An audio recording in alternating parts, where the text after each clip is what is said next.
नमस्कार दोस्तों, कैसे हैं आप लोग। This is Manas. Welcome to Manas academy. दोस्तों, 23 जनवरी को यूपी टेट 2021 की परीक्षा प्रस्तावित है। तो उसी को मद्देनज़र रखते हुए आज हम मनोविज्ञान के अति महत्वपूर्ण प्रश्न करते हैं। और आज की वीडियो थोड़ी लंबी होने वाली है, तो धैर्य बनाए रखें और वीडियो को पूरा देखें। 1.5 पे कर सकते हैं स्पीड को और आराम से देख सकते हैं। तो आइए शुरू करते हैं। आज का पहला प्रश्न है, अभिप्रेरणा का वर्गीकरण होता है। तो अब जो अभिप्रेरणा का वर्गीकरण है वो दो मनोवैज्ञानिकों ने किया है। पहले हैं अब्राहम मैस्लो और जो दूसरे हैं वो हैं थॉमसन। तो अब्राहम मैस्लो ने जो किया है वो किया है दो रूपों में, 1 नंबर और 2 नंबर। तो पहला जो मैस्लो ने किया है वो है जन्मजात अभिप्रेरण जन्मजात अभिप्रेरण। तो जो जन्मजात होते हैं वो आप जानते हैं, जैसे कि भूख, प्यास या विश्राम, रोना भी आ सकता है इसमें, ये सब। और जो अगला है इसका वो है अर्जित अभिप्रेरण। तो इसमें हो जाएगा कौन सा, अर्जित अभिप्रेरण में कौन सा हो जाएगा, जो अर्जित करते हैं, जैसे कि रुचि। रुचि अब जैसे अगर आता है ना कि रुचि, एक प्रश्न आया था प्रीवियस ईयर में, कभी आया था, उसमें आया था कि रुचि क्या है। तो रुचि कैसे, आदत है या फिर क्या है, या अर्जित होती है, तो इसमें अर्जित आएगा। तो यहाँ पे क्या है, अर्जित। तो दो तो ये हो गए। और थॉमसन ने भी दो रूपों में बांटा है इसको। तो जो पहला है उनका क्या है, स्वाभाविक। एक है स्वाभाविक और जो दूसरा है वो क्या है, कृत्रिम। तो जो स्वाभाविक है वो स्वाभाविक ही होता है, जैसे कि खेलना, खेलना स्वाभाविक है बच्चों का। अगला क्या है, अगला है आपका कृत्रिम जैसे वो बनावटी होता है, जैसे कि पुरस्कार देना। और तो ये दोनों हो गए। तो इसमें जो राइट आंसर हो जाएगा वो हो जाएगा आपका तीसरा ऑप्शन, वो है जन्मजात तथा अर्जित।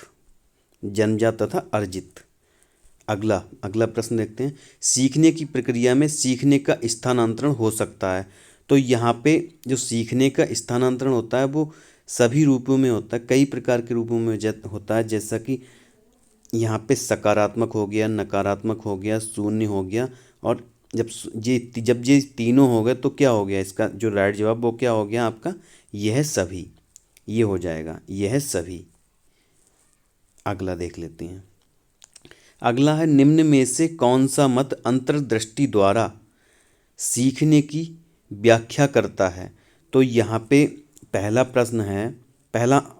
ऑप्शन है मनोविश्लेषणवाद, अगला व्यवहारवाद, संबंधवाद और गैस्टाल्टवाद।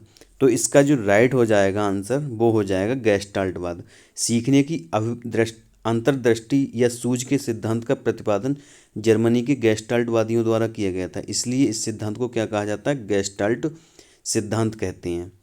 इसके अनुसार व्यक्ति संपूर्ण परिस्थिति को मानसिक शक्ति से अच्छी तरह समझ लेता है और फिर अपनी सूझ और अनुभव के द्वारा उस परिस्थिति या समस्या का समाधान करता है। इस सिद्धांत का प्रयोग किस पर किया गया था, सुल्तान नामक बनमानुस पर किया गया था। तो अगला देख लेते हैं यहाँ पर, किस मनोवैज्ञानिक ने सीखने की सामग्री के रूप में निरर्थक शब्दों का प्रयोग किया है। तो यहाँ पे पहला जो ऑप्शन है वो कौन सा है आपका, विलियम जेम्स स्किनर है। यहाँ पे स्किनर है, स्पिनर नहीं है, स्किनर। अगला एबिंगहॉस या बार्डलेट। तो यहाँ पे जो राइट आंसर हो जाएगा वो हो जाएगा आपका एबिंगहॉस।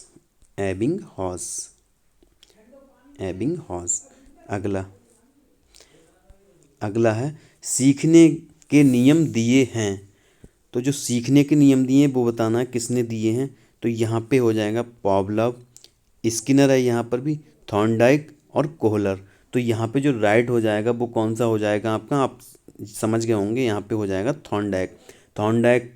सीखने का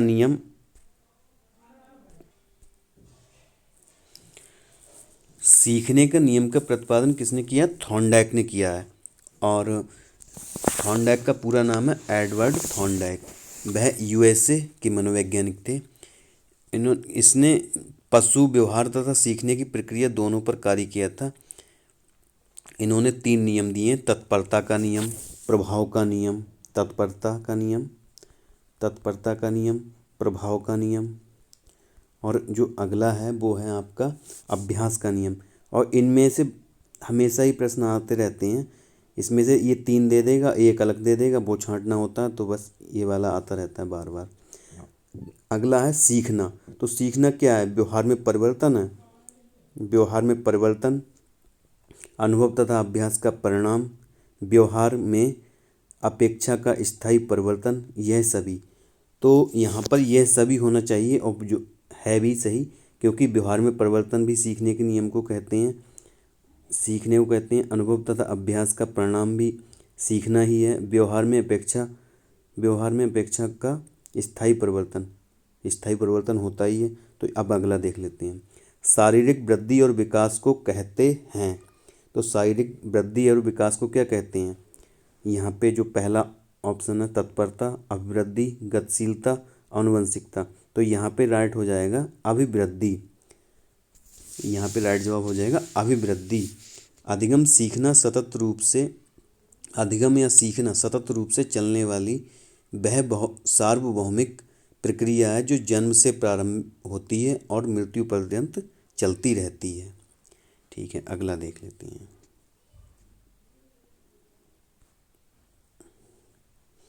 अगला, चिंतन संज्ञानात्मक पक्ष में एक मानसिक क्रिया है, यह कथन दिया गया है। तो यह कथन किसके द्वारा दिया गया है? डेवी के द्वारा, गिलफोर्ड के द्वारा, क्रूज के द्वारा, या रॉस के द्वारा। तो यहाँ पे जो राइट हो जाएंगे वो हो जाएंगे रॉस के द्वारा। रॉस के द्वारा चिंतन संज्ञानात्मक पक्ष में एक मानसिक प्रक्रिया है। अगला देख लेते हैं, बाल मनोविज्ञान के आधार पर कौन सा कथन सर्वोत्तम है? तो यहाँ पे सारे बच्चे एक जैसे होते हैं, कुछ बच्चे एक जैसे होते हैं, कुछ बच्चे विशिष्ट होते हैं, प्रत्येक बच्चा विशिष्ट होता है। तो कुछ बच्चे थोड़ी होते हैं, सारे बच्चे एक जैसे थोड़ी होते हैं, कुछ बच्चे एक जैसे भी नहीं होते।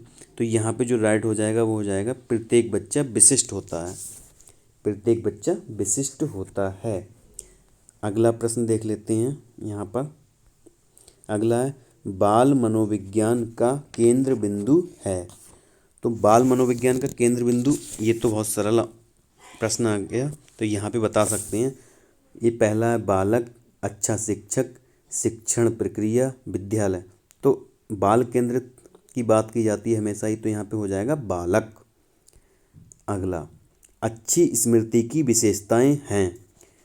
पहला है शीघ्र पुनः स्मरण, शीघ्र पहचान, अच्छी धारणा, ये सभी। तो अच्छी स्मृति तभी कह सकते हैं, शीघ्र पुनः स्मरण हो जाए, शीघ्र पहचान हो जाए, अच्छी धारणा हो। तो यहाँ पे क्या हो जाएगा? यह है सभी, क्योंकि स्मृति एक क्षमता है जिसके सहारे उद्देश्य पूर्ण किए जाते हैं तथा व्यक्ति विवेकशील चिंतन करता है। अगला देख लेते हैं प्रश्न, संवेग शब्द का शाब्दिक अर्थ है। संवेग शब्द का शाब्दिक अर्थ है क्रोध, स्नेह, यहाँ पे स्नेह कर लेना, स्नेह, इन्हीं की जगह स्नेह है, स्नेह तथा प्रेम।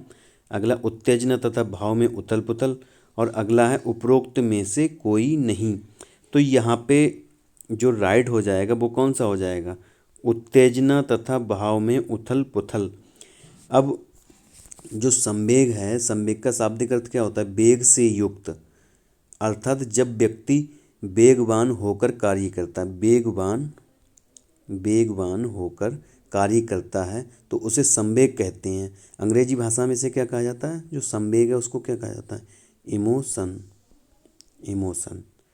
अगला देख लेते हैं, कौशल सीखने की अवस्था है। जो कौशल सीखते हैं हम लोग, पहली अवस्था क्या है उसका? तो जो कौशल सीखते हैं, कैसे सीखते हैं? किसी को देख के सीखते हैं ना। तो यहाँ पे क्या हो जाएगा? अनुकरण, अनुकरण। जब किसी को कोई कार्य करते हुए जैसे लिखते हुए देखते हैं, या फिर पढ़ते हुए देखते हैं, या चलते, जैसे जब छोटा बच्चा होता है, जब कोई उसके जो फैमिली होती है सब सब लोग चलते होते हैं वहाँ पर, तो उसका भी मन करता है कि वो चलने की कोशिश करता है, गिरता है बार बार, लेकिन उसका कौशल विकसित हो जाता है चलने वाला। तो ये है। अगला, मानसिक आयु के प्रत्येक प्रत्येक नहीं है यहाँ पे हो जाएगा प्रत्यय। प्रत्यय, बहुत मिस्टेक हो गई है। प्रत्यय, यहाँ पे प्रत्यय का सर्वप्रथम प्रयोग किया, किसने किया सर्वप्रथम प्रयोग? थॉर्नडाइक ने किया, गिलफोर्ड ने किया, स्पीयरमैन ने किया, या फिर बिने साइमन ने किया? तो यहाँ पे जो आयु के प्रत्यय का सर्वप्रथम प्रयोग किया है वो किया है आपके बिने साइमन ने, बिने साइमन ने। अगला, शैशवावस्था के लिए उत्तम शिक्षण विधि है। शैशवावस्था के लिए उत्तम शिक्षण विधि है तो कौन सी है? यहाँ पे मांटेसरी विधि है, खेल विधि है, किंडरगार्टन विधि है, या फिर ये सभी हैं? तो ये सभी चल रही हैं। कहीं पे मांटेसरी विधि चलती, खेल विधि भी चल रही, जो बोलते हैं आप लोग प्ले ग्रुप, वो यही वाली है, प्ले ग्रुप, प्ले ग्रुप। ठीक है, तो यहाँ पे ये सब है, ये सभी चल रही हैं। तो यहाँ पे जो हो जाएगा वो हो जाएगा यह सभी। चैनल को सब्सक्राइब कर देना अगर वीडियो अच्छी लग रही हो तो। अगला, बाल विकास में किस पर बल दिया जाता है? प्रक्रिया पर बल है, वातावरण और अनुभव की भूमिका पर बल है, गर्भावस्था से किशोरावस्था तक का अध्ययन है होता है, उपरोक्त सभी पर। तो कौन सा हो जाएगा? यहाँ पे प्रक्रिया पर बल तो दिया ही जाता है, वातावरण और अनुभव की भूमिका पर बल दिया जाता है, गर्भावस्था से किशोरावस्था तक का अध्ययन किया जाता है बाल विकास में। तो यहाँ पे कौन सा हो जाएगा? उपरोक्त सभी, उपरोक्त सभी। अगला देख लेते हैं, बाल विकास का अध्ययन क्षेत्र है। तो जो बाल विकास का अध्ययन क्षेत्र है वो कौन सा है? बाल विकास की विभिन्न अवस्थाओं का अध्ययन, वातावरण, बाल विकास पर पड़ने वाले प्रभावों का अध्ययन, वैयक्तिक विभिन्नताओं का अध्ययन, उपरोक्त सभी। तो यहाँ पे कौन सा हो जाएगा? उपरोक्त सभी, क्योंकि बाल विकास की विभिन्न अवस्थाओं का अध्ययन वातावरण पर पड़ता है, बाल विकास पर पड़ने वाले प्रभावों का अध्ययन किया जाता है, व्यक्ति विभिन्नताओं का अध्ययन किया जाता है बाल विकास के अंतर्गत। तो ये सब किए जाते हैं, इसलिए उपरोक्त सभी हो जाएगा। सर्वाधिक उपयुक्त जीवन रहता है का सिद्धांत है, किसका सिद्धांत है?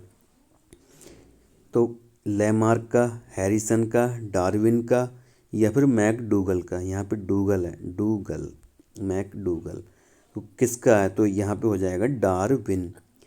चार्ल्स डार्विन ने क्रम विकास का सिद्धांत प्रतिपादित किया। क्रम विकास के जैविक आबादी के आनुवंशिक लक्षणों के पीढ़ी दर पीढ़ी परिवर्तन को कहते हैं। इस सिद्धांत के अनुसार जो प्राणी स्वयं को प्रकृति के अनुरूप नहीं ढाल पाता उसका अस्तित्व समाप्त हो जाता है। बिल्कुल सही बात है।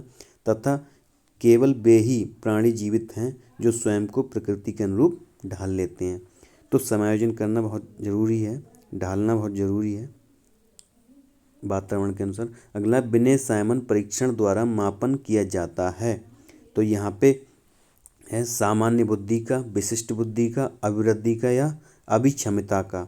तो यहाँ पे जो सामान्य बुद्धि का मापन बिने साइमन बुद्धि परीक्षण द्वारा दिया गया था 1905 में। बिने साइमन नामक दो मनोवैज्ञानिकों, बिने तथा साइमन अलग अलग हैं, यहाँ पे बिने अलग हैं, साइमन अलग हैं, तो बिने साइमन द्वारा दिया गया था। तो यहाँ पे कौन सा हो जाएगा? सामान्य बुद्धि का। अगला है आपका, संवेगात्मक विकास को प्रभावित करने वाले कारक हैं। जो संवेगात्मक विकास को प्रभावित करते हैं वो कौन से कारक करते हैं? शारीरिक स्वास्थ्य, मानसिक योग्यता, थकान, यह सभी। तो यहाँ पे जब विकास हो रहा होता है संवेगात्मक, तो शारीरिक स्वास्थ्य अगर सही नहीं होगा तब नहीं कर पाएंगे हम लोग, मानसिक योग्यता नहीं होगी तब तो बिल्कुल नहीं हो पाएगा, थकान होगी तब भी नहीं हो पाएगा। तो यहाँ पे कौन सा हो जाएगा? उपरोक्त सभी। अगला है सामाजिक प्रत्याशाओं, प्रत्याशाओं है ये, प्रत्याशाओं, प्रत्याशाओं, प्रत्याशाओं। सामाजिक प्रत्याशाओं के अनुरूप व्यवहार की योग्यता का अधिगम सामाजिक विकास कहा जाता है, यह कथन है। तो यह कथन किसका है यह बताना है। हरलॉक का, टीपी नन का, मैकडूगल का, रॉस का। तो यहाँ पे वो ये हो जाएगा हरलॉक का। हरलॉक। हरलॉक एक मनोवैज्ञानिक थे जो कि बहुत प्रसिद्ध थे, जिन्होंने समाज के प्रभाव बालक के विकास तथा अधिगम में किस प्रकार पड़ता है बताया है। हरलॉक के अनुसार सामाजिक प्रत्याशाओं के अनुरूप व्यवहार की योग्यता का अधिगम विकास सामाजिक विकास कहा जाता है। ये हो जाएगा। ठीक है।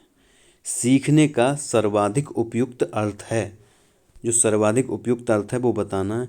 कौशल अर्जन, ये तो हो जाएगा। ज्ञान अर्जन भी हो जाएगा, और पहले ही बता चुके हैं जो सीखने का परिमार्जन है ये हो जाएगा। तो फिर यहाँ पे कौन सा रहेगा, एक बार फिर से देख लेते हैं। कौशल अर्जन ये नहीं होगा, जो उपयुक्त बताना है यहाँ पे। वैसे तो हो जाएगा, उपयुक्त बताना, तो उपयुक्त कौन सा हो जाएगा, व्यवहार का परिमार्जन। व्यवहार का परिमार्जन, वैसे तो सारे हैं लेकिन उपयुक्त पूछा है सबसे ज़्यादा। सर्वाधिक उपयुक्त, सर्वाधिक नहीं होता तो हो जाती ये सब। तो यहाँ पे हो जाएगा व्यवहार में परिमार्जन। अगला है वाणी दोष नहीं है, मतलब वाणी दोष जो नहीं है वो बताना है यहाँ पे। ध्वनि परिवर्तन और स्पष्ट उच्चारण, यहाँ पे अस्पष्ट उच्चारण है। अस्पष्ट है, स्पष्ट नहीं, अस्पष्ट उच्चारण। अगला है धीमी या तेज गति से बोलना, ये तो हो जाएगा। ध्वनि परिवर्तन या अस्पष्ट उच्चारण, ये तो हो जाएगा। अस्पष्ट क्यों बोलेगा, वाणी दोष में तो आ जाएगा ये धीमी या तेज गति से बोलना। तो ये दोस्तों आप जानते हैं, धीमी या तेज गति वो परिस्थिति के ऊपर डिपेंड करता है कि कहाँ पर तेज बोलना है, कहाँ पर हमें धीरे बोलना है। तो ये एकदम सही हो जाएगा। कौन सा, धीमी या तेज गति से बोलना, क्योंकि वो डिपेंड करता है कि आप कहाँ पर बैठे हैं।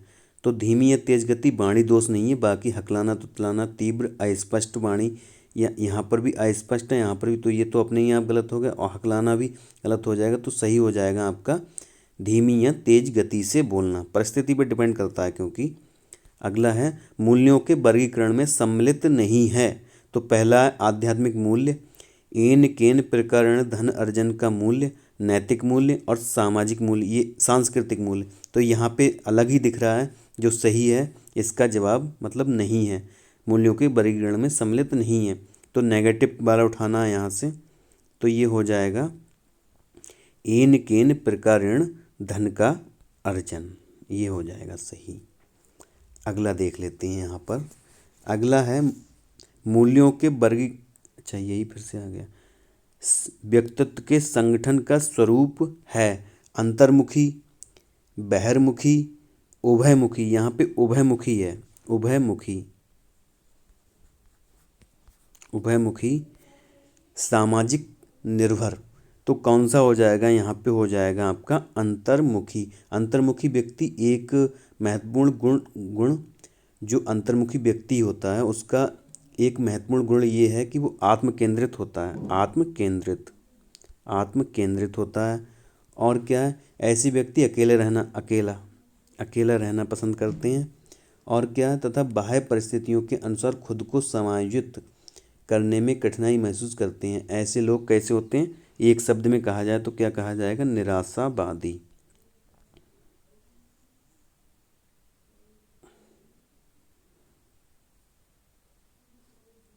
तो यहाँ पे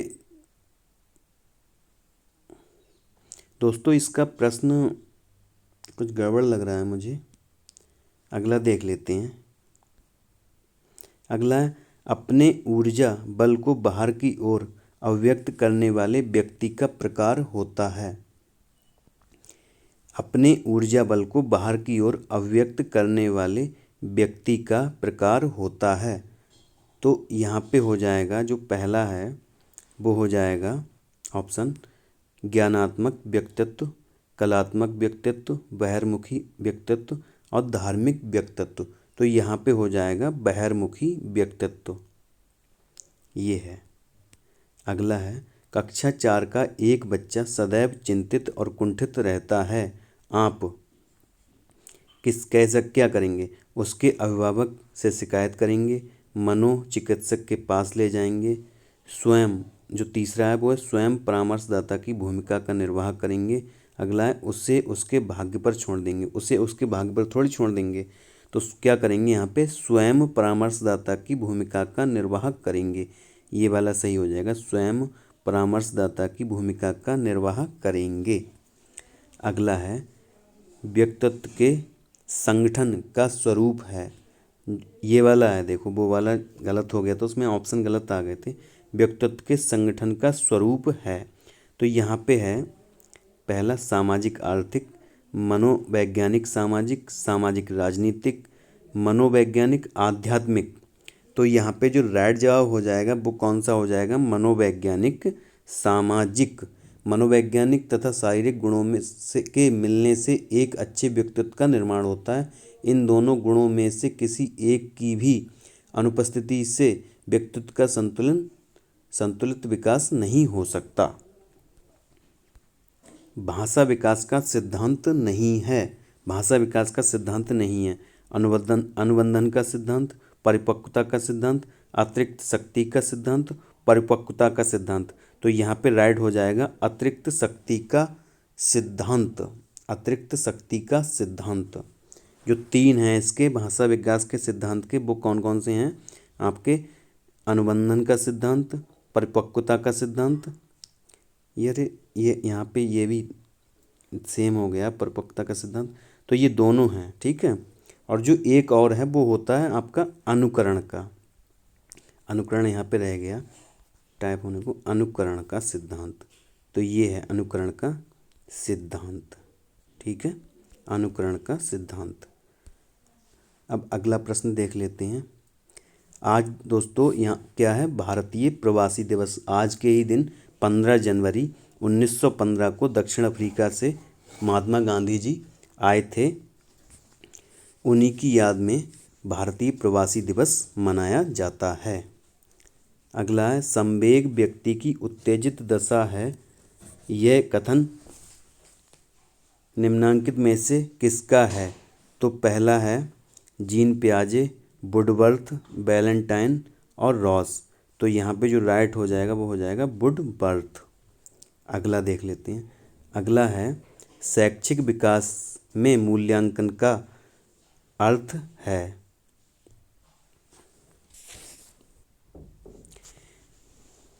संवेग व्यक्ति की उत्तेजित दशा है, यह किसका कथन है। तो यहाँ पे ये बता चुके हैं, कौन सा हो जाएगा, वुडवर्थ, वुडवर्थ। अगला है, शैक्षिक विकास में मूल्यांकन का अर्थ है। शैक्षिक विकास में मूल्यांकन का अर्थ है, तो यहाँ पे बताना है कौन सा सही है। तो पहला है छात्रों की प्रगति का आकलन, कक्षा अभिलेखों का मूल्यांकन, कार्य निष्पादन का मूल्यांकन। अगला छात्र क्षमता का मूल्यांकन। तो राइट जवाब हो जाएगा छात्र क्षमता का मूल्यांकन। शैक्षिक विकास में मूल्यांकन वह स्थिति है जहाँ पर बालकों की निष्पत्ति, उनके द्वारा अर्जित ज्ञान तथा कौशल की मात्रा का पता लगाया जाता है तथा उनको एक स्थिति प्रदान की जाती है। अर्थात मूल्यांकन किसी वस्तु के मूल्य को निर्धारित करने के कार्य या प्रक्रिया की ओर संकेत करता है।